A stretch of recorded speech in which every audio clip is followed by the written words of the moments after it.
In today's episode, RJ Spina shares with us his miraculous journey on how he healed himself from permanent chest down paralysis, along with a host of other chronic illnesses. In this fascinating interview, RJ reveals profound insights and awarenesses that literally turned on his self healing abilities. RJ reminds us that these gifts reside in all of us, and we just need to remember how to access them. Hi, everybody. Welcome back to the show. And welcome back as we continue on with our second episode in our series on energy, frequency, vibration, magnetics, the next era of healthcare. Now, one thing I wanted to talk about here just for a moment is I recently was listening to a bunch of work by Dr. Stephanie Seneff. And if you haven't come across Dr. Stephanie Seneff's work, I highly recommend that you go and check her out. Just Google Dr. Stephanie Seneff, Seneff, and put glyphosate beside that. So one of the things that I was looking at, because this came up after the episode with detoxification and people asking like, why do we need to detoxify? Don't we have a liver and a kidney and skin and urinary tract and gut and all these things that are supposed to be doing that stuff for us?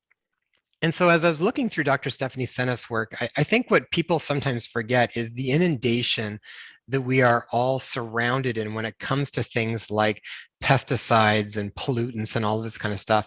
And I want to bring quick awareness to a study that the Environmental Working Group did that to me was absolutely groundbreaking. I mean, this was the benchmark investigation of industrial chemicals, pollutants, and pesticides in umbilical cord blood. And I'll pull it up here for you just so you can see. So this was the study called Body Burden, the Pollution in Newborns. And basically, so we think about when a newborn comes out, they should be pretty clean. There shouldn't really be anything there. They haven't been exposed to the world in the way that we have as adults.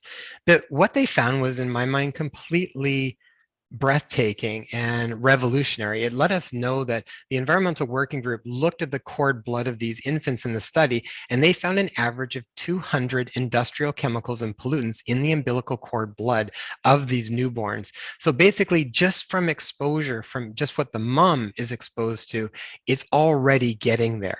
So we are born with a certain body burden. And part of when we are looking at trying to optimize health, it's we need to first remove whatever we can remove. And the more that we can remove, the better. And then we can start to work on trying to support detoxification processes to get that stuff out. But the first part is to try and do the best we can with even taking it out in the first place. So if you look at Dr. Stephanie Seneff's work, she talks about glyphosate particularly. And I mean, it's pretty wild. Like glyphosate has been linked to just about every chronic illness you can imagine, everything from autism to Crohn's disease and irritable bowel syndrome and dementia and Alzheimer's. I mean, you name it, she just links it all up and you can see over and over again. So glyphosate, if you're not familiar, is Roundup. And so what this means is that we try and do the best that we can to avoid things that are sprayed. We try to avoid pesticides. They are a big issue, and we want to just try and decrease our body burden from them. And we've seen through different testing that you can measure some of these industrial chemicals or pesticides, and then you can detoxify, and then you can see dramatic differences in that. Even when you just switch from not eating foods that are sprayed on a regular basis. So this is trying to do the best you can when you're able to get cleaner foods, whether you're local where you know that they're not being sprayed, or your own garden, or you get organic when you can, that you can do the best you can to try and get better quality that's not sprayed. So Dr. Stephanie Seneff says that essentially glyphosate is an existential threat to humanity and it should be avoided at all costs. So I just put out there for you guys to be aware of that and look at where you can minimize things. The other thing that comes up a lot is the idea around molds and mycotoxins. And this has been something that's come up a lot too. And any clinician that has seen patients that have dealt with mold or mycotoxin issues, it can be really devastating. I've got a group of patients that I've seen that have dealt with this type of issue, or either have mold in the house or they've been exposed to mold and mycotoxin exposure. And it can be absolutely devastating. I think because it also affects mitochondrial function on such a big level. And mitochondria is that energy producing factory within the cell that gets really dampened down. And then a lot of things can't function very well. Anything from brain fog to headaches to lots of then chronic illness that can be related to as well, including obesity and reproductive dysfunction and hormonal imbalances and all sorts of different things. So Where you can first start is try to avoid. Do the best you can when you avoid. Now, one thing that a lot of people aren't aware of is that coffee is actually one of these things that's come up a lot over the past. I remember coming across Dave Asprey's work, and he talked a lot about bulletproof coffee, and basically he had a lot of issues with mold. And so then this has kind of taken off since then. So I don't know if you've ever had coffee that is got mold toxins in it or has been exposed to mold versus coffee that hasn't. And I didn't really believe this until I actually tried it. And everybody also is going to have different susceptibilities. So some people are going to be like that canary in the coal mine where they are very sensitive to some of these things more so than other people. I know personally when I've had coffee that definitely was more moldy, I feel that super jitteriness if I have coffee that's ridden with molds. And I literally feel like my nervous system is being overfired. I used to think that was just me sensitive to caffeine, but it's not, because when I've had coffee that is really clean coffee, I get actually a really streamlined kind of clarity, and I don't get the same degree of jitteriness around it.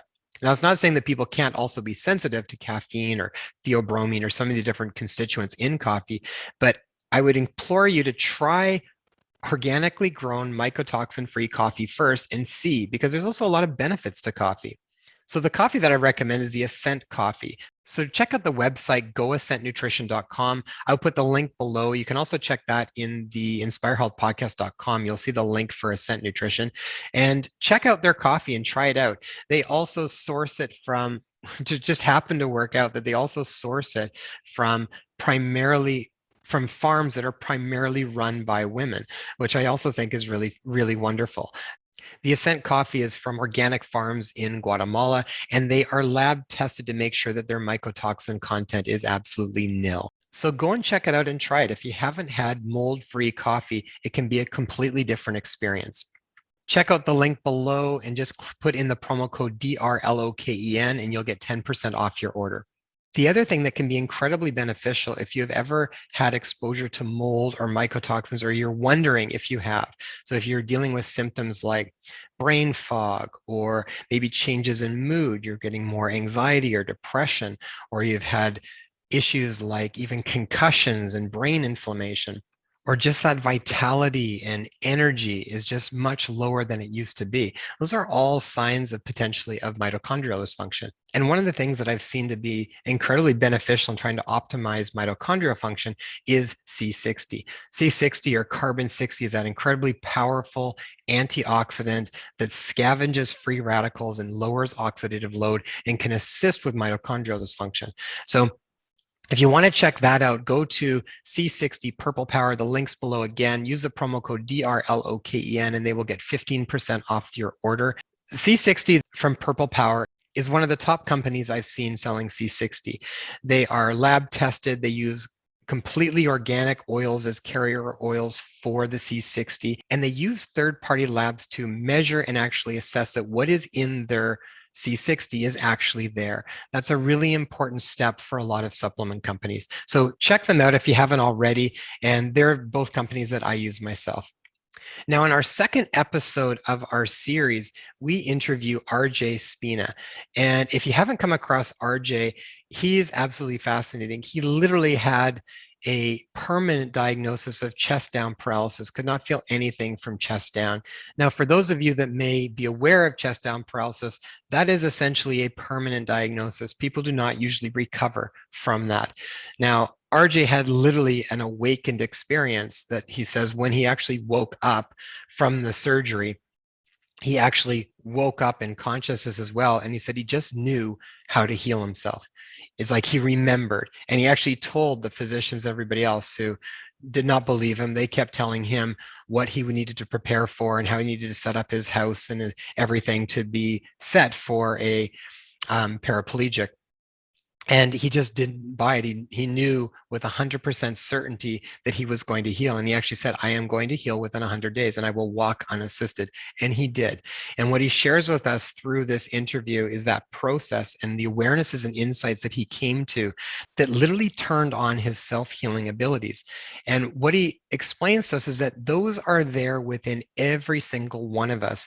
And we just need to know how to remember them or how to access them to turn on.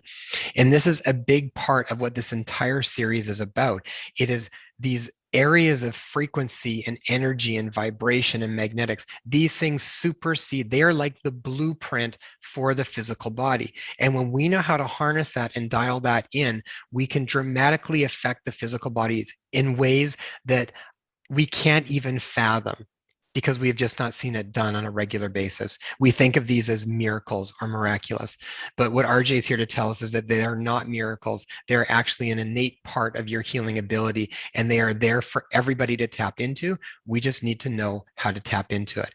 And he's done it. And now he's setting the template for showing us how we can do it as well. This was one of my favorite interviews. I mean, these interviews so far we're doing for this series, they're all amazing and they're so much fun.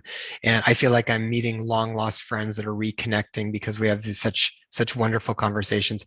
You know, with normally with these episodes, we are trying to pick out within the episode specific quotes that we can use that we think are really powerful, that we can show up on social media and share with people. And with RJ's, my wife and I just kept writing down quote after quote. I think we got to half a dozen quotes and just thought, oh my gosh, there's so much valuable information in this episode. So I hope you guys enjoy it, and I look forward to talking to you soon. Bye-bye. Hi, everybody. Welcome back to the Inspire Health podcast as we continue on with our series, Energy, Frequency, Vibration, Magnetics, the Next Era of Healthcare. And today we're super excited to have RJ Spina with us. And RJ is the author of the upcoming book, Supercharged Self-Healing, a revolutionary guide to access high-frequency states of consciousness that rejuvenate and repair. And he is the founder of Ascend the Frequencies Healing Technique. RJ has been an avid meditator for well over 20 years, has taught countless people this sacred practice. In early 2016, RJ became deathly ill. A lethal infection had gotten into his spine, crushing it, causing permanent paralysis from the chest down, despite taking a 2-month course of very strong antibiotics. He required emergency surgery and remained hospitalized for 2 months. Upon awakening, literally and figuratively from surgery, he told everyone he would heal himself not only from being permanently paralyzed from the chest down, but from the multiple diseases, including hypothyroidism, diabetes, Hashimoto's autoimmune disease, and autonomic dysreflexia. Within 1 year, he accomplished exactly that. He's no longer paralyzed and shows no indications of any of the diseases he was diagnosed with, and takes absolutely no medications. Even the mystery lethal infection that months of antibiotics could not cure has been resolved. RJ, super excited to have you on the show today. Thank you very much for having me. It's my pleasure. I would love just to share your story and in just to sort of give an overview for people that aren't familiar with you or your work yet, because it really is a remarkable story. And to me, I think that I listened to once before that you talked about that I think is so true, is that this ability that you've tapped into is there for everyone. And sometimes people just need to see it done to give permission so that everybody else can actually access it. I really love when you said that, because I feel like that's been what's gone on over centuries. Every time we see something, you know, people hit a new milestone and then all of a sudden everybody else is able to do it. So I thought that was really fascinating, but I'd love for maybe just to give an overview of your experience, and then we can dive into a bunch of different questions and pull out some of the gold from it. Sure. Yeah. And to your point, Jason, I always allude to the runner Roger Bannister. Yeah. So the 4-minute mile was impossible. You can't do it. Don't bother trying. Right. And of course he does it. And I think what a lot of people don't know is 6 weeks later, someone else did it. And then since then, 20,000 people have done it, including high school students. Mm-hmm. So it's exactly as you're saying. Once it's downloaded into the collective consciousness, it gives everyone permission to do the impossible for themselves, right? So someone has to do it first. And so if you want to say overcoming paralysis and stuff is a first, that's fine. What's most important is that what we're tapping into are real physics. Okay, so, or what we call metaphysics or spiritual physics, if you want to call it that. It's a repeatable process that anyone can do. And that's really the key to this. This is not just some, weirdo RJ can do it or whatever, right? Everyone can do this because it's based upon physics and how sentience and energy works, and then different frequencies according to the vibration. So, and Tesla tapped into this a long time ago. So we're literally tapping into the same thing. We're just doing it internally. So it's the exact same understandings and the exact same physics, which I think is important to understand. just in terms of me and the healing and that whole situation, I started to feel really sick, but it was about 6 years ago, give or take. I started to feel really sick, really sick. I spent 2 weeks in the hospital, and they said that I had sepsis, type 1 diabetes, I didn't know, hypothyroidism, Hashimoto's autoimmune disease. I felt really quite ill. And so I was there for a while. They were giving me incredibly powerful antibiotics. After 2 weeks, they discharged me. I had to have this, it's almost like a stent in my arm because the antibiotics were so powerful. So every 8 hours, I had to give myself these antibiotics. Well, lo and behold, after that course of antibiotics, I became paralyzed.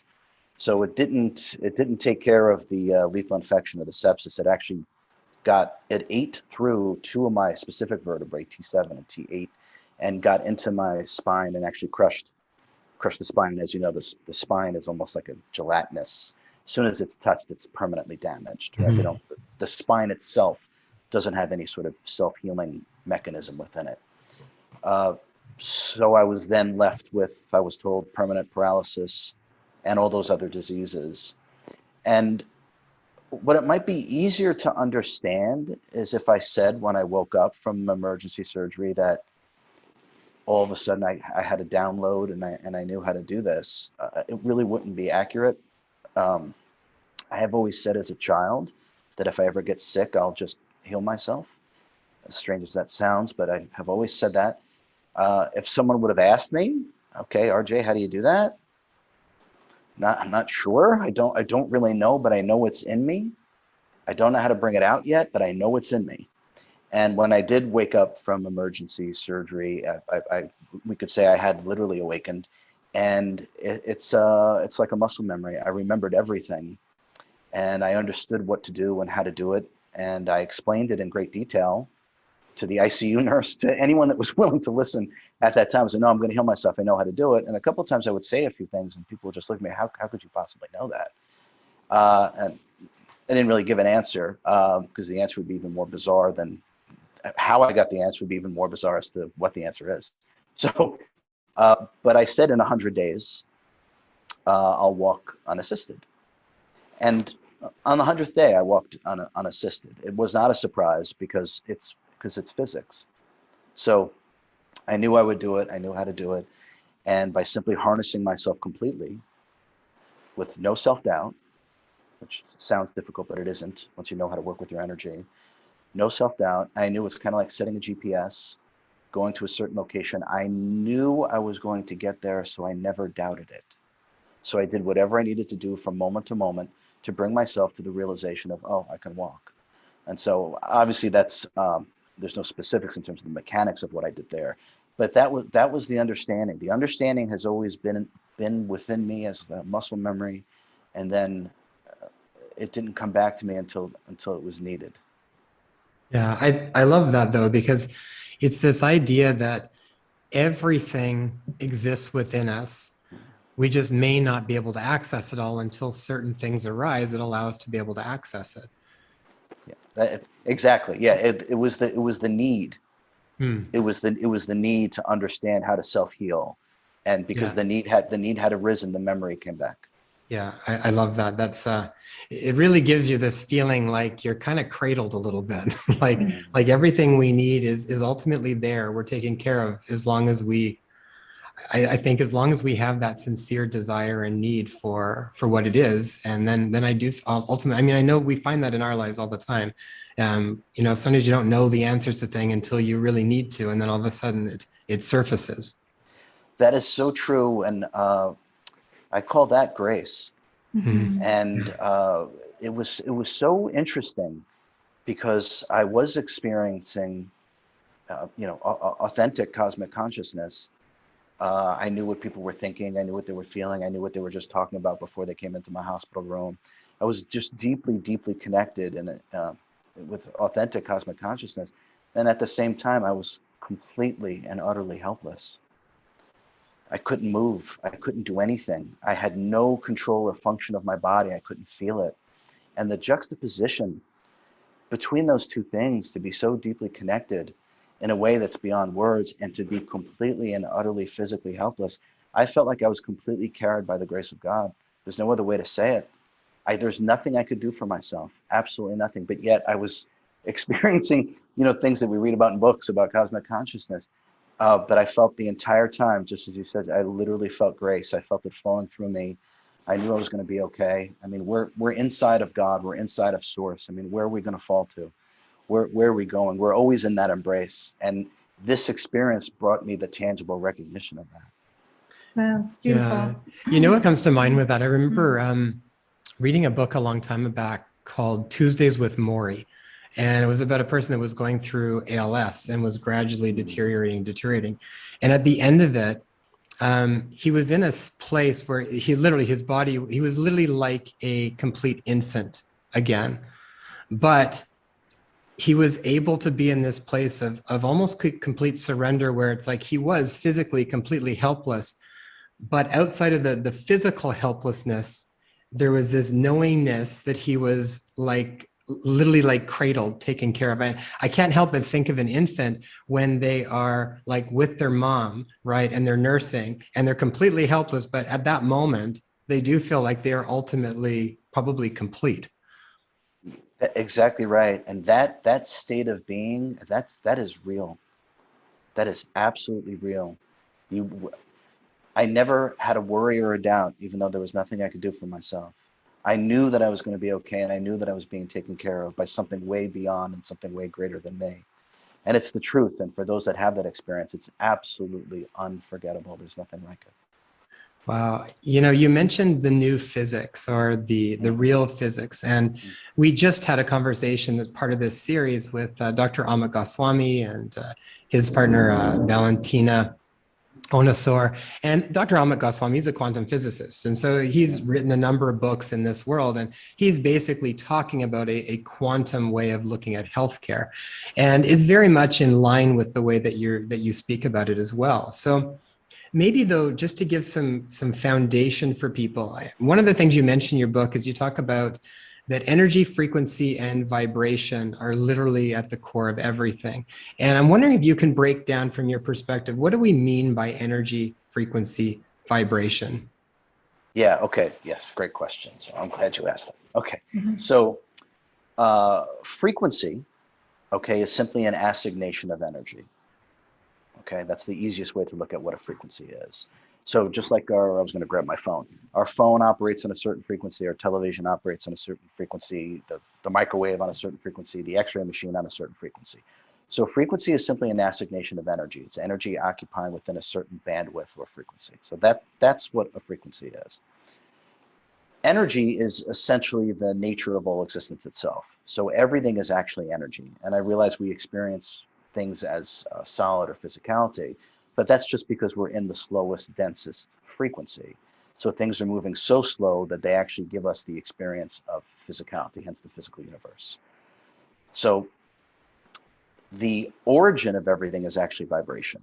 And so the key is to align ourselves with the supreme vibration, which is the self, right? Or esoterics would call or what I call sentience, but it's known as the self. Okay. And for me, the self and the sentience is different than the soul. I think leading up to maybe up until now, we haven't been able to differentiate that the soul is actually two completely separate things. So we've kind of always lopped it together as one thing. And my experience is that it is not. So what we really are is sentience or divine intelligence. And we can call that love and wisdom, if you like. And that is the supreme vibration because that is a fractal of God. So when you align yourself with that, there is no way any disharmony can exist within your body of energy or your physical body when you're aligned with the supreme vibration. So that's how the supreme vibration of the self affects frequency and energy, your entire body of energy as well as your physical body. And so once you attune the conscious mind, whatever conceptualized reality that we create for ourselves, the body will then have the tangible experience of that. So if you're able to directly attune your consciousness or your conscious mind to the supreme vibration of the self, your energy will be transmuted into healing, into what I call original to you. And what is original to you is harmony, health, perfection, balance. And this can be done through a repeatable step-by-step process and protocols, which is what the Ascend the Frequencies healing technique is. Excuse me. There are very specific things that I did that were actually quite easy and quite simple that anyone can do, because we're working with the same physics. Everyone inside is sentience, given energy to create with. The energy that we use to think, to emote, and to animate the body. So those are the two aspects of the soul. We've kind of called it one thing, but it's two very separate things. We are the sentience that's given energy to create. Now, once you are working directly from the sentience, you can command all of your energy. And you could think of it as inner Tai Chi, if you want, however you want to say it. But once we're able to do that and work with the physics of vibration, frequency, and energy, there literally is no limitation. There is none. Whether you're completely paralyzed or whatever the situation is, it really doesn't matter. When you start to work with vibration, frequency, and energy, and you're commanding your body of energy directly from the supreme vibration or the self. Yeah, I would honestly tell you that's been, after all of my years doing anything from naturopathic medicine and osteopathy and all of this stuff, it's like it just keeps coming more and more that this is the where it all really emanates from. And when I've seen any profound healings in myself, when I see profound healings in my patients, it's usually when they have a major shift that comes from these higher, more abstract levels of consciousness in many ways. Yeah, we're just tapping into more of what we really are. Mm-hmm. So when we're incarnate, and we temporarily merge with the physical vehicle, the body, right? So then we can become completely reliant upon just the five senses and the frequencies that the five senses are attuned to and a part of, which is minuscule, which is absolutely minuscule. And then we reduce our consciousness to what I call just simply body consciousness. Now, we are much more than body consciousness. And just as you alluded to, Jason, as soon as we start to tap into our own higher states of consciousness, which we can do quite easily through meditation or just complete stillness, more of us comes online when we're no longer using our energy to create. Our vibration actually just raises by doing nothing. So as we tap into our own higher mind, we're tapping into the higher mind of God or Source. And at that point, what limitations? Where are these limitations? There's no such thing. And sickness, disease, dis-ease, is just it's like a sub-program of a limitation, is how I see it, because the ego is all limitation. And so we run sub-programs of those limitations, and they manifest themselves as sickness and disease. I was just thinking, when you mentioned 100 days, why 100 days? It made me think of the 100th monkey effect as well. It just popped up in my mind, and I'm just wondering, why 100 days, and why was that kind of your goal? The most accurate way to answer that, without being too specific, would be that I was just able to tap into how long it would take. And if I applied myself completely and utterly, I knew that in 100 days, I would be able to get up and just walk around. So it wasn't so much my own goal. It was more what was already there. And I kind of saw it, felt it, tapped into it, and I could literally see it as well. And so I was like, oh, on the 100th day, I'm going to be able to walk. Now, part of the reason why that came to fruition is because of what I did and what I didn't do. So what I didn't do was waste my energy. So, and I think this is super important, because what not to do is sometimes just as important as what to do. Right? So I told all my friends and family and everyone, please do not contact me. No texts, no calls, no emails. I need to supremely focus myself, and I can't have my energy going out in any direction, even for a moment. This is a great challenge that I have, and I accept it fully. So I had to harness myself completely. And so one of the things that I did is that I completely, you could say, shut myself off from everything. Part of it was easy because I was paralyzed. Where was I going to go? So it was a little easier for me because I had no place to go because I couldn't go anywhere. But I made sure that I was completely in control of my energy and how I was using it, to the point where I absolutely had no visitors, no distractions, no nothing. And it was in that state too that I was able to see what it would take, how long it would take. It's almost like what fractals look like. You go from one bubble to the next bubble to the next bubble. These are bubbles of now, if you will. If this is getting too weird, you can just tell me to stop. But I could go from one bubble to the next, and I could see that on the 100th, okay, the 100th day, this is when this is all going to come to fruition, if I maintain the course that I'm on. So hence, that's how I came up. That's how I came up with the 100 days. Yeah, I like that, and none of that sounds weird to us at all. Good. It makes me think when you were speaking of, like you were paralyzed, you weren't moving, but yet you felt completely held and supported. It makes me think of where we currently are within our world and within our current predicament right now in humanity's evolution, where there's a bit of a paralysis right now that's taken place. But yet it's been prophesied that there is this time has been prophesied by many ancient cultures that there's a shift in consciousness happening. So there's, call it divine intervention, call it incoming light, call it whatever, however which way the languaging might work for you. But what has been the opposite of that up to now? I feel like has been us being so hooked into the density, the material way in which we've lived our life, and our connection to divinity, or our connection to our higher self, or our connection that truly knows on a deeper level who we are and what we are, has been further and further pushed away from our reality up until this time where the shift is happening now. And I almost think of even what you experienced physically is an experience of exactly that, but within the microcosm of the macrocosm that's taking place right now.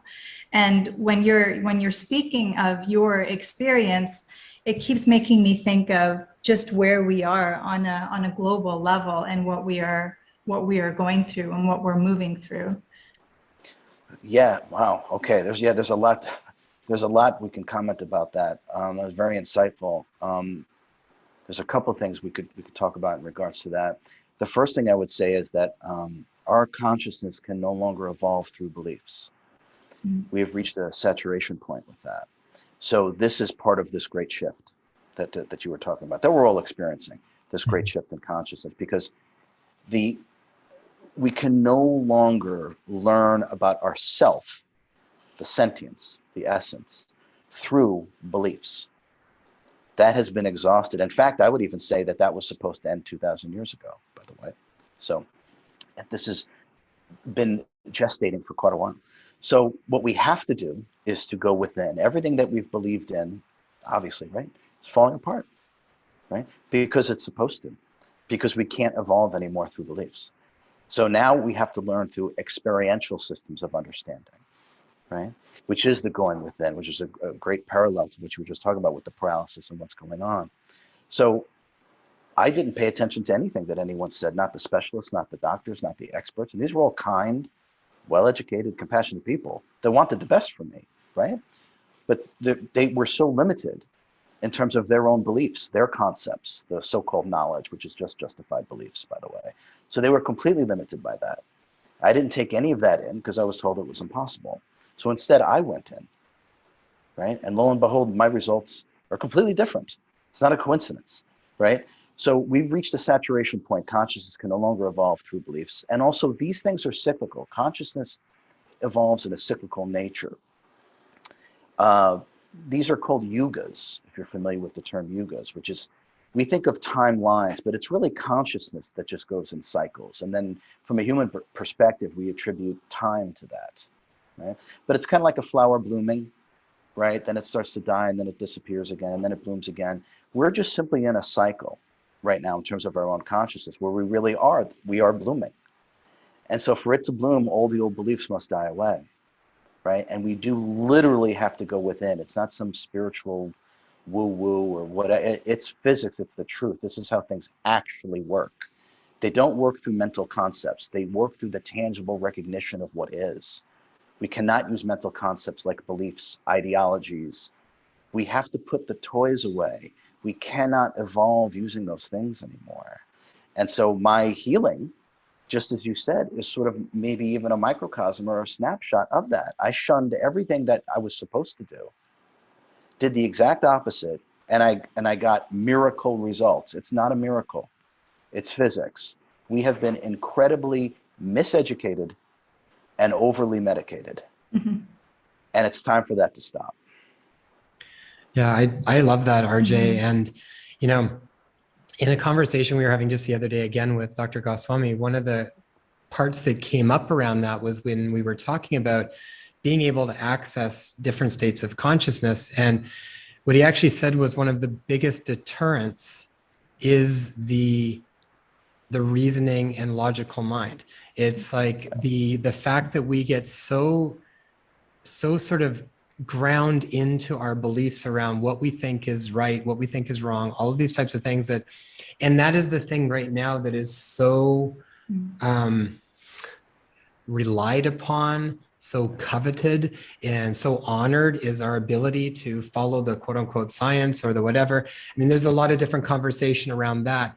But what I think is really important to know is that that is not the end all to be all of information that we can access. And, you know, I remember this has come up in so many different ways, but I thought it was really interesting that he had even mentioned that because he's also a very intellectual guy as well. But he said that is actually one of the biggest deterrents from being able to access these higher states of consciousness. He said you have to have a direct experience with it, and it needs to be a felt sense. And then from there, that's what allows us to expand into these different levels. And, you know, I remember even one of my old teachers, Dr. David Hawkins, would talk about this. He talked about the map of consciousness and explained this in a lot of detail. And he would say that even though the realm of intellect has a lot of value to it in a certain capacity, when you move into the level of, say, love, it's a completely different paradigm. None of the rules apply to it. It's a completely different thing. And you're no longer trying to figure out information so much. You have a direct access to knowing. It reminds me of one of the metaphors you used in your book around being in the maze, with sort of in that mouse maze. And that was totally reminding me, like, oh my gosh, that so reminds me of the way it was discussed before. And that's exactly what it's like, where you said that if you're in the maze and you're trying to figure your way out, that's using the thinking brain. But if you can actually get above the maze and take a big perspective look and go, oh, that's how you get out. And then there's just this instant knowing of what needs to happen. It's going to segue into my next question because it ties into thinking. We are so trained to have to think and to have to be logical. And literally, we are so ingrained to be following this linear process of the way that things have to happen. But I think that what you're explaining here, and particularly what happened to you, was not a linear process. It was a multi-dimensional process. And so if we want to step out of this linearity or this linear world that we sort of are basically living in, that happens when you step into these different states of consciousness and these different frequencies. Absolutely. Yeah. Linearity and logic is just one way to experience what is. That's all it is. It's just one way to experience it. It is not the way, if that makes sense. Yeah. Well, and I think it's the way that becomes familiar to people, but until you have a direct experience with it, then you can see logic for the value that it has and the limitations that it has. Yeah, the whole key, what we're really talking about is what I call the ego mind identity, the EMI. And I really see it as these three things. The ego mind identity is a limitation program that runs by thinking. Okay. Right. So when we transcend thought, meditation, when we transcend thought, we are now operating above and beyond the frequencies that the ego mind identity is a part of and formed by. Okay. So we leave the intellect, we pass it by, right? It's simply gone. Upon actual awakening, all knowledge and ignorance are seen as the same thing, and they just fall away. That's the only way I can describe it. And it's akin to what you were talking about going above the maze. All this information that we take as truth, and then all the stuff that we don't understand, the whole thing, it's just the same thing. You just tap into what is, and then all of a sudden everything makes sense, and it's quite easy. But the key is to transcend the ego mind identity, because that is actually the only obstacle that exists, and it's created through incarnation. So that's the temporarily merging within the form factor, the body. The body is attuned to the lowest three frequencies, what we call the third dimension. It's, from my understanding, it's the frequencies. So the body is attuned to and part of the lowest frequencies of physical reality. So that's what reduces our consciousness to simply the five sensory perceptions, the information that comes in, and the processing of it is what we call the intellect. Now, when we really look at that deeply, none of that has to do with yourself. It's all borrowed information to perceive. So if you can perceive it, it cannot be you because you're the perception itself. So this alone would point out to the inherent massive limitations in terms of the intellect and what it's capable of understanding, exactly what births the intellect. What is the precursor to the intellect? What is the precursor to the body? What is the precursor to thought, to emotion? What is the precursor to experience? What is the precursor to memory? Beingness. Beingness must already be there for an experience to happen. Beingness must already be there to create a memory. So it is tapping into this beingness or the supreme vibration. Now we're back to vibration, energy, and frequency, right? By tapping into that, we harmonize everything. This is really the whole understanding, and the only obstacle to this is our own ego mind identity. It is actually the only obstacle, and I would even say it's an obstacle that doesn't really exist, which sounds ridiculous, because when you start to question the origination of thoughts and where they come from, right? They just disappear. Like, to whom has this thought arisen? Well, to me, I'm the one having this thought. Who am I?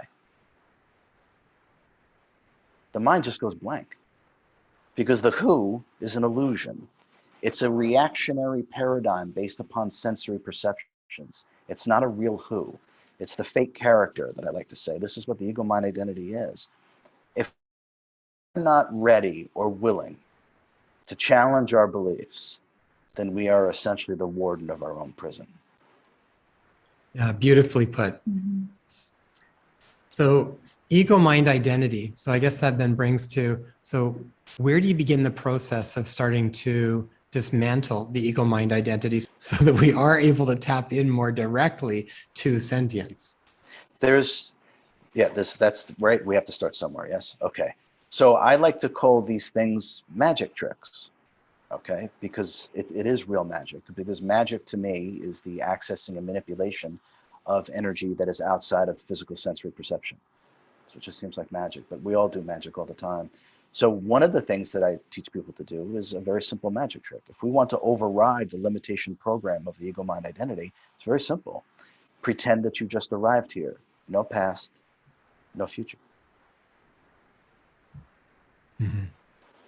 Are you even able to think? What is there to think about? There's no story you're telling yourself anymore. There's no conceptualized past or conceptualized future. So when we do this, when we bring ourselves to the present, to the now, however we want to say that, right? The soul emerges. There's no more human story anymore. There's no more concept of past and future. Just pretend you just arrived here. No past, no future. The mind stops doing this. Now there's no story you're telling yourself. Now you're free. And now we can get to work. And that's just one. There's tons and tons and tons of magic tricks to stop the ego mind identity limitation program of thinking. We call these things meditation. Meditation is very, very difficult for people. They make it out to be very, very difficult. Let me go in my room. Let me burn my incense. Let me get my crystals. Let me turn on the music. I need it to be quiet. The kids have got to be at it. They got to be at school. We have to set up this whole kind of thing, right? Listen, meditation, the self is meditation. Okay, and we're always the self. So all we have to do is bring ourselves to now. It should require no extra training, no extra time, no extra energy to simply be present. And this is part of the paradigm shift. It is so easy to do this once you just align yourself with the self. How do I do that? Pretend you just arrived here. No past, no future. That's the starting line. And then from there, there's a whole bunch of protocols and exercises that we can do to elevate our consciousness, to access the energetic templates, which actually form the human body, which is a whole nother conversation, but that's part of how you do that. I really do like that exercise. When I was going through your book, I was practicing that one myself quite Yeah. regularly over the last while. So, for example, for people that have kids, for example, because you're kind of very often sort of brought in and out of different sort of awarenesses very quickly, and it can get hectic and crazy. And so the other night, my daughters were having a major meltdown, and it's like screaming and everything. You can feel your nervous system getting kind of riled up. And so then I'm lying down to put them to bed, and I can still feel my nervous system a little bit riled up. So I was like, okay, well, what if I just showed up here right at this moment, literally as if I like kind of like spontaneously arrived in my body, Mhm. and none of what we had just gone through just happened. And it was instantly calming. It was like I was just there with my daughter who just wanted to cuddle and go to sleep. And so it was sort of like all of the stuff that was sort of still sitting inside of me just kind of drifted off. And it was really quite profound and simple. I think it's just literally, I think, a willingness to just do it and then see what actually happens. But it's this, and the more you practice it, these things, I find like they start to become your default. You don't hang on to things as much because you're practicing it. You're then building a memory around it. You're building a familiarity with it. So then it doesn't become such a ordeal again, right? Yeah, exactly. It's no longer an effort. It's no longer something we set aside time to do. It's a way of being all the time. We don't have to create more time or set aside to do these kind of things. It is the same time and energy that we're wasting and getting riled up that we're simply going to use to be present. So there's nothing extra we have to do. In fact, if anything, healing is the great undoing. Self-realization, authentic self-realization is the great undoing. It's the undoing of sort of the human condition, even while you're still incarnate, right? Mm. So it's not doing more at all. If anything, it's doing less and being present. And you've discovered, and lots of people discovered, that those simple magic tricks work all the time because it stops the human mind from running. The other thing that we can do too, I like to tell people, is just pretend everything is a boring movie, right? We all know what it's like to watch a boring movie, right? We don't care. Like, I don't care what happens. I'm not engaged. We're kind of just sitting here like this. But there's such important metaphysics that goes on when we do this. Okay, so when we're caught up in a situation, we'll use the movie analogy, right? So if we're caught up in a movie, okay, now metaphysically and energetically, what is actually happening is it has our attention. The movie has our attention. Now, attention is energy. Okay, no, we can't see it, but it is energy, and we can see it if we adjust our consciousness. So it's like Spider-Man shooting a web, and he's now connected. So when we're giving something our attention, our energy, we're now connected to what is going on the screen. Now, once you're connected to what is going on the screen, you will no longer have control over your life. You are just going to go for the ride based upon whatever is happening in the movie. You have no sense of more. Okay? So let's do the opposite. And this is what happens to us in this world. We identify and get caught up in everything. We have no control over ourselves. We can't control our mind, our emotions, right? Because whatever we're identifying with has control of it. So what's the antidote? What is the remedy? The remedy is simple. Pretend it's a boring movie, because this is what happens. Instead of being all attached, this is what happens to our energy. Because we don't care, because we're not identifying with it. Now all of our energy comes back to us. This is the key to power. Detachment is power, not caring. We've been conditioned to care about everything. I promise you, do the opposite. Have compassion for everything, which is being present. But stop caring. Caring is a vested interest in a specific outcome. That's torture. So instead, just be present. Your energy will immediately come back to you. And now we have immense power to do whatever it is that we need to do. And one of the things that we're going to need our energy for is to heal. How are we going to heal if all our energy is going outward and attached to all these things? What energy can your body use to heal itself? It can't. This is part of the problem why we've lost the connection to self-healing, because we've been connected to everything other than ourselves. It makes me think of, I think of a few questions coming up from people. Mm-hmm. So I think of the first scenario, for example, with the exercise of just dropping the past and the future and coming into the now, like at this moment in time. How is that different from escapism?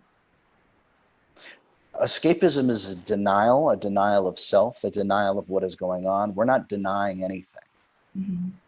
We're not grabbing for anything or pushing anything away. We're simply being fully present. So escapism would be a denial of what is. Okay, this is the opposite. This is sort of the sort of marinating within the now by residing within the self and being fully present. So for me, it's the opposite of escapism. Very good. And I think even the practice of meditation, I understand that you don't do it so much anymore, and because it's not needed in the same way perhaps that it used to be required before. And I don't know about you, but for myself as well, like I would attend long silent retreats to be able to really tap into where I was at the moment and learn about equanimity, or not just grasping onto every single moment of my life that just tired me out, exhausted me for a long time. So that became a tool, and I feel like I no longer need it in the same way. And it doesn't mean that, you know, occasionally at nighttime it might not feel good to just sit in quiet when the kids are asleep, but it's a tool that I have in my tool belt right now, and now it's materialized in, or how I utilize it at this point in my life is more everyday contemplation. Like I'm aware of what's going on, I'm aware of what's coming up, and I see it for what it is, and I'm able to look at it honestly and reflect on it and work through it. So that's where my meditation has come in handy now. But I think of even that practice of meditation and how important it was for understanding how rumination is a way to just exhaust oneself. Right? Yeah, because I feel like even with my parents, for example, they still do this, and I see them going through this, and they don't know how to function any differently. But it's the rumination on a daily basis of what was, and the regrets that constantly replay in their mind, and they're exhausted. I could see it so clearly when I see them in conversation, or when they're kind of talking to themselves as they walk around the house, ruminating about what was, what could have been, what should have been, what hasn't happened. And it's exhausting. So I think even when you're speaking of meditation, that tool allows us to really know firsthand what it feels like to get attached to something, and how it's very different. The practice that you're speaking of and just showing in the now, it actually is escapism, but it's like that knowing comes firsthand because of practices such as meditation. Yeah, exactly. So the exhaustion is because we're constantly misusing our energy, right? So when we sit down, as an example, we sit down in a chair on a couch, right? We're giving ourselves permission to relax, because we don't need to be kicking our legs when we sit down. There's no need for that, right? We have totally misused and abused the mind. So we're taking our life force and we're constantly bringing it up into the mental body to just sort of flip through the past, because thinking is just the movement of the past. So it is exhausting. Now that's energy. When we're incarnate, that energy is supposed to sit just beneath the belly button, above the groin. Okay, when we get really detached, right, and we lose our mind, we can actually feel our energy sitting below the belly button and above the groin. Now, at certain states of consciousness, we can actually feel that energy there. And even though we're talking or moving our hands or whatever, that energy actually never really moves. We're using only the briefest or the least amount of energy necessary. And so this becomes almost like a yogic sort of understand, or a master level understanding of how we should use our energy. We have to give ourselves permission to be present. We have to give ourselves, just like we give ourselves permission to sit down and relax, we have to give ourselves permission to be present. And so this constant projecting and rumination, right? Just like we talked about before, whatever conceptual reality you create for yourself, your body is going to have the tangible experience.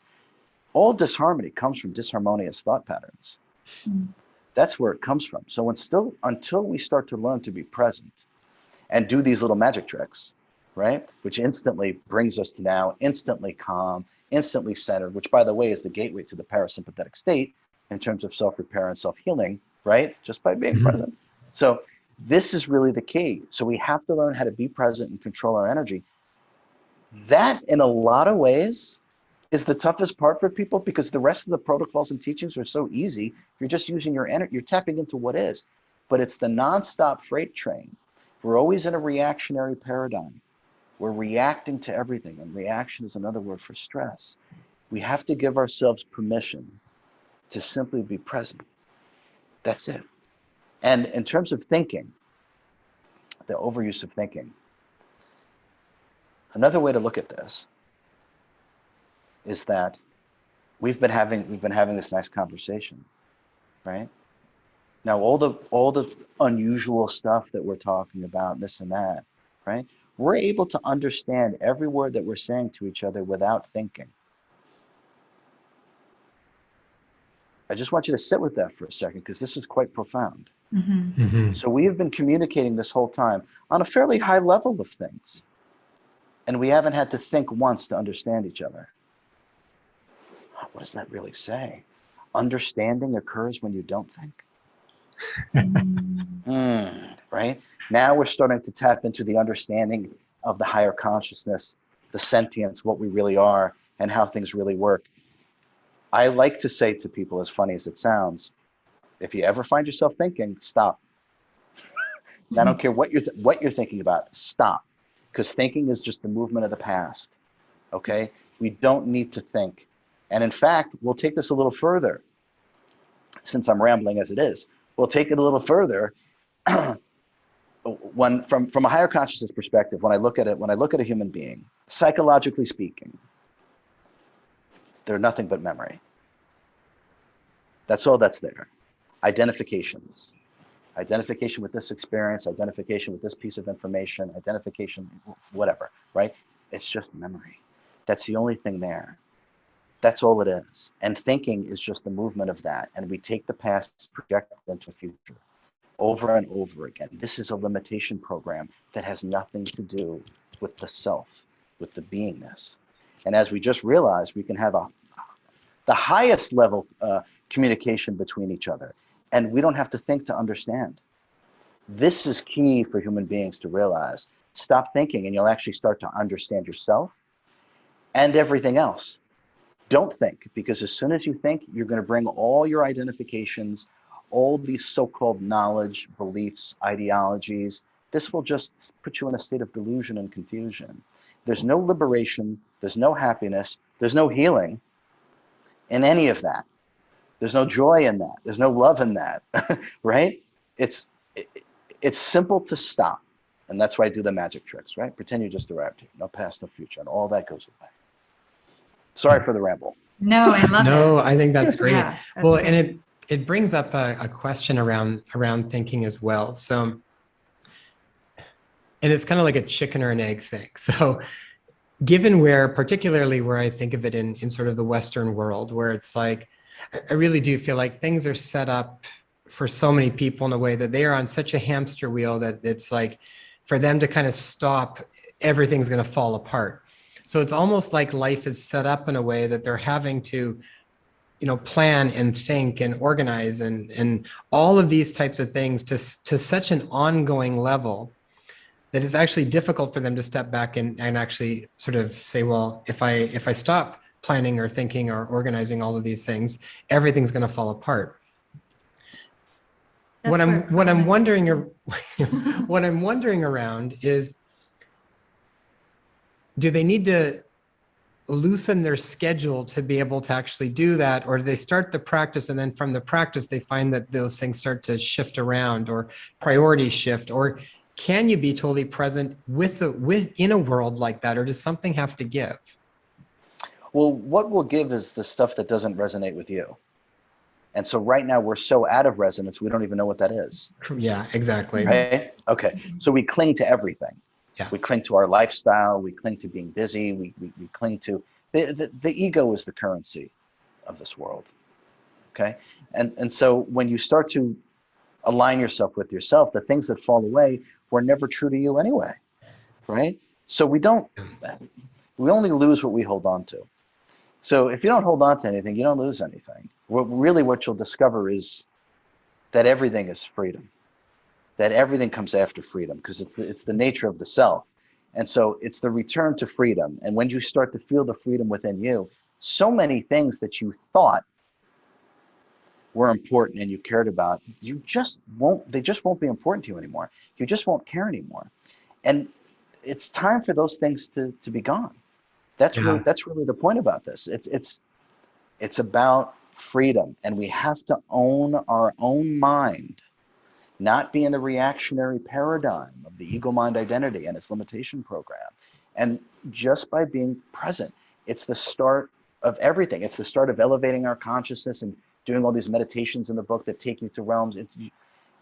It's simple, but you just have to start with being present. Let these things, if they fall apart, they fall apart. They were never true to you anyway, which is why they're falling apart. If we're stressed, it's because we're trying to be something that we're not. Yeah. Yeah, I'm so glad you mentioned that, RJ, because I think that I really want people to actually go back and listen to that again, because I feel like that is at the core of so much suffering that we create over and over for ourselves. And I mean, I know, like, just with Tay and I, in many ways, I mean, we've let go of lots of things at different times and had major changes in life, because it actually gets easier and easier to do, and there's less and less that you actually get rid of as you keep doing it. But you realize, like, for a point, it's like, okay, well, if you want to do this and this, but you're still stuck in all of this stuff, but that's not actually filling you with a sense of meaning or purpose or joy or any of these things, but you feel like you can't do this until this is done. It's like you're never going to get there unless you actually start to slow things down, like you said, get present, and then these aha moments start to arise, and then you realize what's really important and what's not. And then from there, now are you going to live your life in a way that is in alignment with that? And I think that's where I honestly see the same thing. I see most suffering happens when we are out of alignment. You know, it's like the gut instincts, the heart wisdom is saying something, and yet the brain rationalizes something else. And so we live out of sync with ourselves. And I feel like in many ways that is something that is even happening on a global scale right now. I think there is people are getting squeezed to sort of connect to that, I feel like. Yeah, that's exactly right. I mean, another way we can even look at this too, Jason, is that we could say that there's kind of two kinds of activities, we could say, that the body is undertaking. There's activity that is in direct alignment with the cosmic body, with the self, with the sentience, with the essence, and the body was designed to be able to respond to direct commands from that. Okay, it's very hard to get sick. I'll even tell you it's actually hard to age when you do this. Okay, and by the way, that's the second book we talk about things like that. So, but what we've done is that our activity now is driven by the mind. Okay, and the body was never designed, nor is it capable of handling constant direction from the finite mind that is in a reactionary paradigm. This is part of why we can't stop doing what we're doing, and why we're getting sick from doing it. The body was never designed to take direction from the finite mind. I'll even take it a little further, because there's people that I see, I'll log into them, so to speak. So use the higher consciousness to kind of look at what's going on. And almost every single time someone has an issue, in fact, this lady that had stage 4 bladder cancer, that doesn't anymore, by the way, but had stage 4 bladder cancer. She came to see me, and her mind had gotten to the point where, she was so frazzled, as most of us are, right? Her mind had gotten to the point where she's so frazzled that when I logged into her bladder literally said, "I don't trust her anymore." Yeah. So our organs, our cells, our larger systems, our nervous system, our endocrine system, literally are trying to battle the mind because they no longer trust the mind. We're so out of alignment. So this, how can we be healthy in this? It's absolutely impossible, right? It's absolutely impossible. So we all need to start with some kind of mindfulness practice because of where we're at. By the way, back to what you were saying before about, we're talking about consciousness evolving. We're at a point now, because the frequencies, believe it or not, are beginning to rise. And just like the flower is going to start to bloom, we have to do far, far less to reach our own higher states of consciousness. A long time ago, this is why Yogananda introduced Kriya Yoga. We had to do all these different things to get ourselves in a state of oneness, in a state of union. We don't have to do those things anymore. In fact, now we can just do these real magic tricks, because this is what we're primed to do now, right? So once we start doing that, everything will start to unlock, and the limitation programs that are part of the ego mind identity and their subsets of illness are literally going to be left behind. We're going to understand how to work with ourselves with vibration, frequency, and energy. And we will put everything back and align ourselves again with sort of the cosmic self, and then the union with our actions, which is how the body doesn't get sick, how it doesn't really age. This is all possible. This is not spiritual fiction or a bunch of nonsense. This can be done. And this healing technique in this book is the introduction to this understanding. I call it the wisdom that transcends knowledge. Nice. Go ahead. A book that I was reading a few years back, just before the onset of the pandemic, Jane Roberts, when she was channeling Seth, in that book, Seth was basically talking about that there will be, and this is, written 40, 50 years ago, that there will be something that comes about. And we need to be mindful of what we tell our body, because when we offer our body messages that are confused, untrue, then the body within a state of confusion will actually fall into a state of disarray. And that is how illness is going to come about, because you're disabling the body through the mental jargon that you're feeding it, through the belief system that you're acquiring through the external world and what you're surrounding yourself by. And that has stuck with me. And even as we, we rarely watch mainstream media, but when we do, we can just see that so clearly.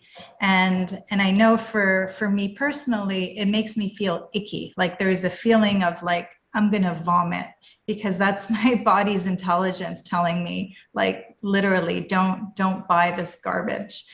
Don't allow it into your system. Don't allow it through your sensory gateway. And so it doesn't feel good for me to expose myself to that kind of information, because ultimately, I believe that when we feel, you refer to it as sentience, when we are connected to that place of sacredness, then you actually don't want to be exposing that sacredness to that which lowers its frequency or its essence or its beauty or its I don't know how else to describe it, but so that when you were talking about as far as what you're allowing into your senses and what you're surrounding yourself by, it made me think of Jane Roberts and the Seth message that came through quite a few decades ago. Yeah, Seth was right and is right.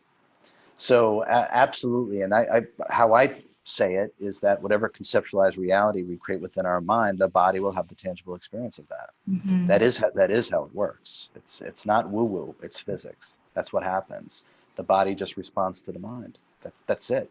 So and what you're having a sort of reaction to is low frequency. Okay, so the sentience, the self, whatever word you want to use, is the supreme vibration. Make no mistake about that. This is I'm pointing to the center of my chest, by the way. This is what is he doing? This is the supreme vibration, our essence, or what I call the sentience, the love and wisdom aspect. That is the supreme vibration. When we're in tune with this, put enlightenment, self-realization to the side.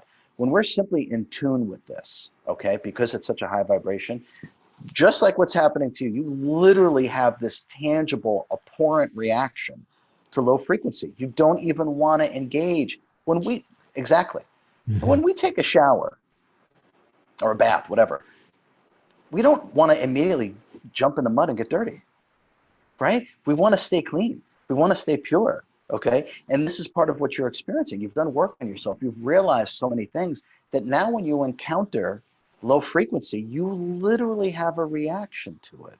Now, the more people start doing work on themselves like you have, the much easier it will be for them to recognize what they should not partake of.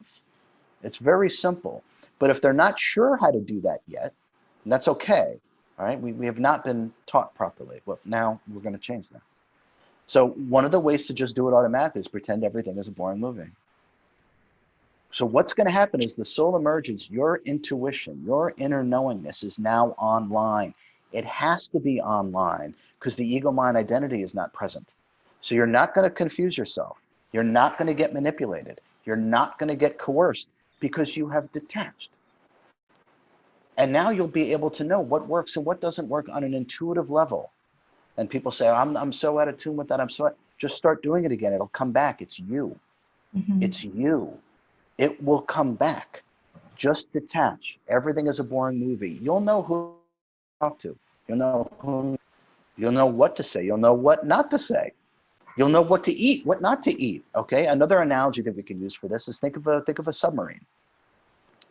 Incredible design, absolutely. Technology is almost unfathomable, right? How amazing submarines are.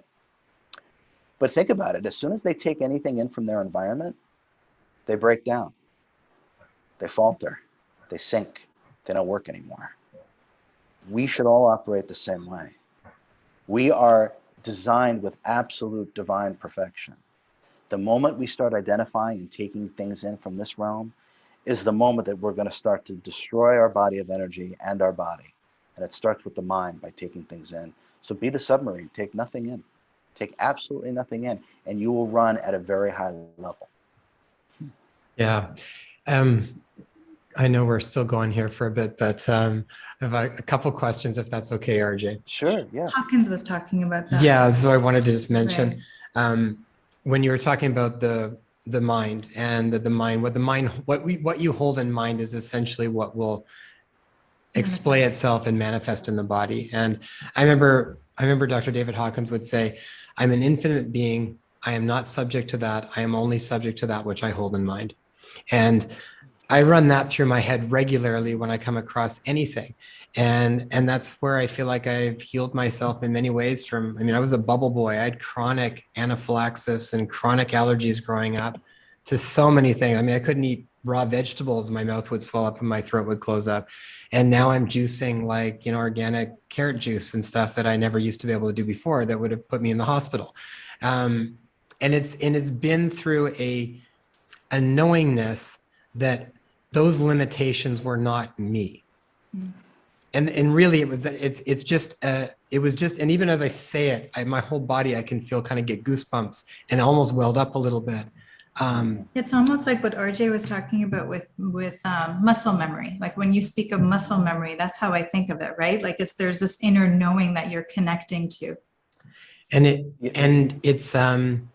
it happens almost, I mean, there might be a bit of a process with it, but it's not doing the behavioral changes. It's the behavioral changes is then are a natural occurrence from those shifts in knowingness. So then it's not like I'm trying to do this because I know this is good for me. There's a shift that happens from the top down, and then those things just feel in alignment to then act out. So it's not like you're trying to force yourself to do anything.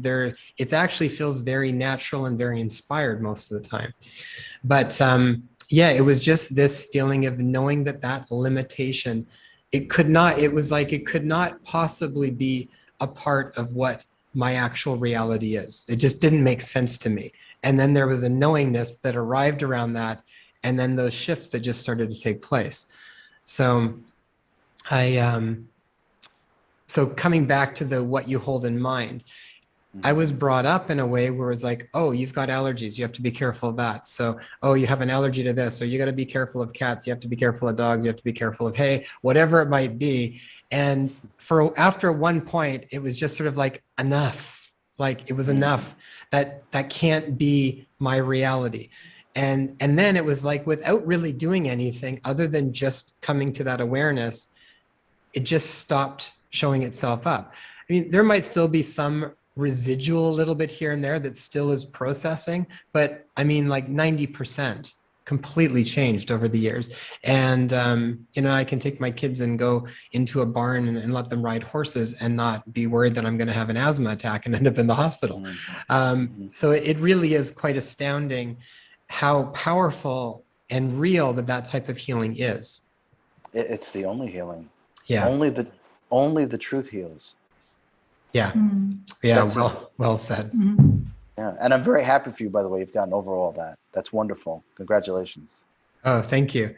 Well, it was, I mean, very profound. And then it just kind of keeps being exciting now to see what's next. What else? You know, it's like you said, it's not about keep expanding the box. It's like get rid of the box because I was just talking to Tay about this earlier. It's like we've been so brought up with our boxes of what we think is possible. And I still have to catch myself on an ongoing basis when even I'm thinking about the next thing. It's like, even what I'm thinking is often still refined within my box of possibilities. So then you have to kind of keep like, okay, well, none of that box is there. What are the possibilities? And just being able to even have a fun curiosity, playfulness with that type of language and imagination is so important. You know, it strikes a feeling inside of us. It gets an inspiration, it gets an excitement, and it lets you just start to be playful with it, you know, like our kids are. Yeah, all limitations are self-imposed. They literally are. They don't really exist. And when we do work with our own consciousness through meditation, we will experience aspects. What we see, right, with this body, okay, is only 30% of our entire energetic body. Okay, so 70% of us is completely not even recognized or being used. 70% of us. Okay, now we are able to see these things when the third eye is fully open and there's a greater understanding of things. But when I look at a human being, the energy and all the stuff that's going on, we're tapping into 30%. Body consciousness. That's all this is body consciousness. We are a part of and connected to and tuned into everything. There are no limitations. This is not nonsense. This is metaphysics. This is how things really work. This is what Tesla gave us with free energy. This is what ascended frequencies healing technique is going to give you in terms of healing yourself and self-realization. It's a repeatable process because it's true, because it's there. And we all get these moments of this. We get this inner knowingness of this. All of a sudden, just like you were describing, you realize, wait a minute, even that's just a little limitation. It doesn't even exist. It doesn't. The reality that we create in our mind, our body will then have the tangible experience. If you don't think outside the box, you remove the box, you actually tangibly experience that there are no limitations. There aren't any. And I'm talking about any. You could be permanently paralyzed. You can be told you have 48 hours to live. All sorts of things like this. And this was what occurred for me, right? Nonsense. Absolute nonsense. Literally, it's absolute nonsense. And any limitation that someone is telling themselves is because they're telling themselves that. Or someone said it to them and they believe it. Yeah. Well, and that's one thing that I wish that to me is so frustrating a lot of times or challenging is that particularly right now, knowing how important it is on how we think and how that affects our reality, that people are so inundated with so much fear. And aside from the whole big picture of it, that alone is doing such a disservice for people because they get locked into then literally creating a certain reality because they're getting bombarded by such beliefs that could be very different if they honestly and deeply felt a very different belief. You've got that exactly right. In fact, we can even say that all thinking is in context to a belief.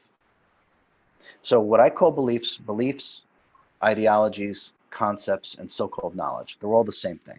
They're all the same thing. I just use the word beliefs. So we cannot think unless there's a belief there first. So everything we think about is in context to a belief. So this is why the whole key is don't think outside the box. You must remove the box completely. And when the box is removed, there is nothing to think about. Now we can create the way that we were destined to, as immortal creator beings with no limitation. It's the beliefs, ideologies, concepts, and so-called knowledge is like a blanket that sits over our higher consciousness. And then therefore everything that happens is beneath that. All the thoughts are in context to a concept, to a belief, ideology. Once we let go of those things, when we tangibly realize those are not us, those are things we've perceived or heard, seen, they're not us. So when we really know this, it's not me, it's got nothing to do with me. I'm here. I'm right here. I'm the awareness of all this. I'm the beingness that exists before experience. Once you're outside of the box, first off, what is there to think about? Nothing. Then we can simply express ourselves. We can express our joy, our love, our wisdom. And when this occurs, you no longer want anything. You're no longer interested in acquiring anything. The only compulsion you have is to share and to give, because you realize you are part of it all. You are it, and you are part of it all. It is all connected. You don't want anything anymore. You're not trying to take anything. You're not trying to become an intellectual. You're not trying to acquire anything. You just want to share. And when you've reached that state, you really can. You know inside that you really can do anything, literally. That's beautiful. Yeah, well, and as much as your book talks about healing, it really is a template for creation, anywhere you want to go with it. I mean, I've incorporated into healing also just any place that you want to kind of make adjustments in your life or shifts in your life or direction, you can use that for it. Yeah, it's universal. It applies to everything. It's physics. It's a deeper, more holistic understanding of what is. Mm-hmm. RJ, just last little bit here. You talked too about how, when we talk about frequency, I guess sort of two parts. Do higher and lower levels of frequency, are they synonymous with higher and lower levels of consciousness to some point? And well, maybe we'll start with that part first. Yeah, I would say they are. From a human perspective, I would say yes. So the body is part of the 7 frequencies that aligns with the 7 chakras. So there's 7 main frequencies that we're attuned to. Now, the body is also part of the 8th, 9th, and 10th frequency that acts as sort of like a step down slinky effect. That's when what we really are gets compressed and starts to come down, what we call the hairline, starts to come down, and then that's what starts to form our body based upon our energetic templates. So the lower frequencies or lower consciousness has to do with sense perception or body consciousness. So, and I'm probably rambling, so I apologize. So the answer is yes. The lower frequencies have to do with their lower consciousness, which is essentially sensory perception or body consciousness, which is what creates the intellect. Okay. And when you were talking about in the book around the energy, frequency, vibration, and as we move into these higher states of frequency, that we directly affect RNA, DNA. I'm wondering if you can talk a little bit about that, because that's an area I've been really fascinated about over this last while, and we will be talking about in more depth as we go along this series. But I was really excited to see that you had talked about it a bit in your book. So maybe you can share a little bit with that with us. Yes. So I like to say that the higher consciousness is the architect of our form and the chemist of our biology. So by us tapping into our higher consciousness, by going up in frequency through meditation, we can then directly affect at our core everything about us. There's been countless studies done, too many to mention, that meditation repairs our DNA, it repairs our cells, all this. Okay. So it only stands to reason that deeper meditation only more profoundly affects our DNA and our cells and everything. I mean, this is rather obvious, yes? So one way to do that is through higher states of consciousness or meditation. And then once you're activating what we could call the higher states of consciousness, you are directly speaking to the RNA. So you're giving a command to the RNA. The RNA then gives its marching orders to the DNA, to the cells, and to the proteins. So the key to transmutation, transcendence, is to be able to command and talk directly to the RNA, and the way to do that is through a higher state of consciousness. You can't do that with the little finite mind or the ego mind identity.